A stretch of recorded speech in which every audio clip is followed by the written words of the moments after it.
Thailand এবং কম্বোডিয়ার মধ্যে সীমান্ত সংঘাত অত্যন্ত তীব্র এবং উদ্বেগজনক অবস্থায় রয়েছে। দেশ দুটির লড়াই দ্বিতীয় সপ্তাহে গড়িয়েছে এবং আন্তর্জাতিক মধ্যস্থতা সত্ত্বেও সংঘর্ষ থামার কোনো লক্ষণ দেখা যাচ্ছে না।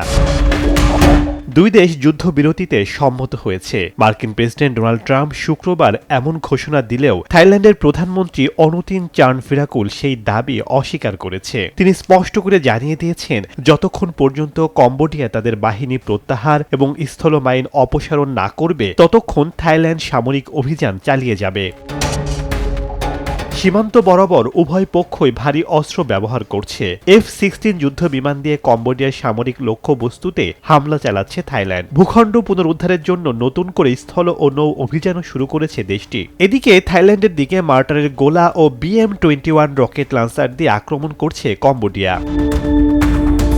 দুই দেশের হামলা পাল্টা হামলার প্রভাবে থাইল্যান্ডের সাথে সব ধরনের সীমান্ত ক্রসিং অনির্দিষ্টকালের জন্য বন্ধ করে দিয়েছে কম্বোডিয়া। এই দফার সংঘর্ষে উভয় পক্ষের অন্তত 25 থেকে 30 জন সেনা ও বেসামরিক নাগরিক নিহত হয়েছেন। দুই দেশেই সীমান্ত এলাকার 5 লক্ষাধিক মানুষকে নিরাপদ স্থানে সরিয়ে নেওয়া হয়েছে।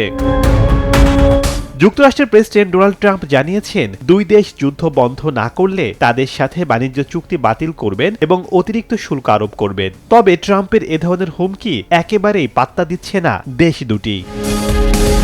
শেখ সাদি মারজান, সময় সংবাদ।